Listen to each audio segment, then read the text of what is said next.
16 বছর বয়স না হলে এবার থেকে আর ব্যবহার করা যাবে না কোনো সোশ্যাল মিডিয়া প্ল্যাটফর্ম। হ্যাঁ, শুনতে অবাক লাগলেও কর্ণাটক সরকার সম্প্রতি এমন একটা বড় সিদ্ধান্তের ইঙ্গিত দিয়ে ফেলেছে, যেখানে সরকার জানিয়েছে এবার থেকে তাদের রাজ্যে ইন্টারনেট ব্যবহার করতে গেলে দেখাতে হবে বার্থ সার্টিফিকেট। শুক্রবার 13ই মার্চ রাজ্যের বাজেট বক্তৃতায় কর্ণাটকের মুখ্যমন্ত্রী সিদ্দারামাইয়া জানিয়েছেন আর কিছুদিনের মধ্যেই 16 বছরের কম বয়সী ছেলে মেয়েদের সোশ্যাল মিডিয়া ব্যবহার পুরোপুরিভাবে বন্ধ করে দিতে পারে কর্ণাটক সরকার। শুধু কর্ণাটকই নয়, এই পথে হাঁটতে পারে অন্ধ্রপ্রদেশও। সেখানকার সরকারও অল্প বয়সীদের সোশ্যাল মিডিয়া ব্যবহারের উপর হস্তক্ষেপ করার কথা ভাবছে। কিন্তু এখন প্রশ্নটা হলো, কর্ণাটক এবং অন্ধ্রপ্রদেশের এরকম একটা সিদ্ধান্তের আসল কারণটা ঠিক কি? শিশুদের মোবাইল ব্যবহার নিয়ে কেন সরকার এতটা চিন্তায়? চলুন তাহলে আজকের ভিডিওতে জেনে নেওয়া যাক শিশুদের ইন্টারনেট ব্যবহারের উপর জারি করা এই সরকারি নিষেধাজ্ঞার ব্যাপারেই বিস্তারিত। মোবাইল ফোনটা আজকের দিনে ভারতের প্রতিটি মানুষের জন্য খুবই গুরুত্বপূর্ণ একটা জিনিস হয়ে উঠেছে। অনলাইন ক্লাস করা থেকে শুরু করে খাবার অর্ডার করা কিংবা খবর পড়া, সবকিছুর জন্যই আজ দরকার ইন্টারনেট। কিন্তু এই অতিরিক্ত ইন্টারনেট ব্যবহার কি এতটাই প্রয়োজন, নাকি এটা শুধুই হয়ে উঠেছে একটা আসক্তি?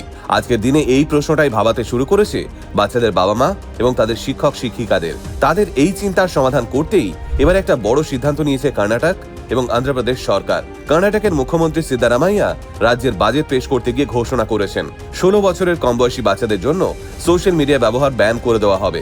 অন্যদিকে অন্ধ্রপ্রদেশে এই বয়সসীমা রাখা হয়েছে 13 বছর।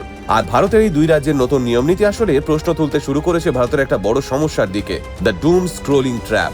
ভারতের প্রথম সারির parental control filter box company Happinetz এর একটা সার্ভে বলছে এই মুহূর্তে ভারতের টিনেজারদের মধ্যে এই ডুম স্ক্রোলিং হয়ে উঠেছে একটা বড় সমস্যা। 12 বছরের বেশি বয়সী বাচ্চারা মোটামুটি দিনের 47% সময়টা মোবাইল দেখতেই খরচ করে ফেলছে। এরা কিন্তু বন্ধুদের সঙ্গে কোনো কথা বলছে না, সারাটা দিন শুধু ইউটিউব আর ইনস্টাগ্রাম রিল দেখছে আর গেম খেলছে এই বাচ্চারা। ফলে পড়াশোনায় মনোযোগ কমছে, ঘুমের সমস্যা হচ্ছে এবং স্বভাবেও পরিবর্তন দেখা যাচ্ছে। চাইল্ড সাইকোলজিস্টরা বলছেন এই ডুম স্ক্রোলিং এর ফলে দীর্ঘ মেয়াদে বাচ্চাদের মানসিক স্বাস্থ্যের উপরও একটা প্রভাব পড়তে পারে। ইনস্টাগ্রামে আজকাল যে ধরনের কন্টেন্ট আসে সেগুলো বাচ্চাদের জন্য একেবারেই ভালো নয়। বিভিন্ন উগ্র সাম্প্রদায়িক রিল ভিডিও দেখে নিজের ধর্মকে সম্মান আর অন্যের ধর্মকে অপমানের মধ্যে ফাইন লাইনটাকে ক্রস করে ফেলছে এই বাচ্চারা। এছাড়াও নেশার দ্রব্যের বিজ্ঞাপনে নিজের পছন্দের স্টারদের দেখে তারাও আকৃষ্ট হচ্ছে এইসব জিনিসের প্রতি, যা তাদের স্বাস্থ্যের উপরেও খারাপ প্রভাব ফেলছে। আর এইসব কারণেই এখন কর্ণাটক এবং অন্ধ্র সরকার মনে করছে সোশ্যাল মিডিয়া থেকে শিশুদের কিছুটা দূরে রাখা জরুরি। তবে প্রশ্ন উঠছে, এমন নিষেধাজ্ঞা আদৌ কতটা কার্যকর হবে?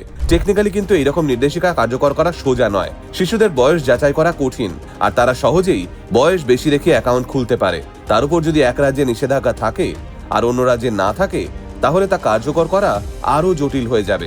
অনেক বিশেষজ্ঞরা আবার এটাও মনে করছেন শুধু সরকারি আদেশ দিয়ে সমস্যার সমাধান হবে না। আজকালকার দিনে সোশ্যাল মিডিয়ার অ্যালগোরিদম এমন ভাবে তৈরি যাতে ইউজাররা বেশি সময় ধরে এনগেজ থাকতে পারেন। ফলে শুধু ব্যবহার বন্ধ করলেই হবে না, প্ল্যাটফর্মগুলোকেও নিজেদের দায়িত্ববোধ বাড়াতে হবে, কন্টেন্টের কোয়ালিটি ভালো করতে হবে।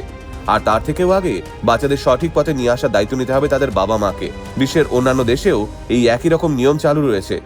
অস্ট্রেলিয়া ইতিমধ্যেই 16 বছরের কম বয়সী বাচ্চাদের ইন্টারনেট ব্যবহারের ক্ষেত্রে লিমিটেশন নিয়ে এসেছে। ফ্রান্স এবং ইউরোপের আরো কয়েকটি দেশেও একই নিয়ম চালু করার কথা ভাবছে সেই দেশের সরকার। ফলে বোঝাই যাচ্ছে এই সমস্যা এখন আর শুধু ভারতের সমস্যা নয়, সারা বিশ্বই এখন ভুগছে এই ডুম স্ক্রোলিং ট্র্যাপে। পুরো ব্যাপারটা নিয়ে আপনার কি মতামত কমেন্টে অবশ্যই জানাবেন।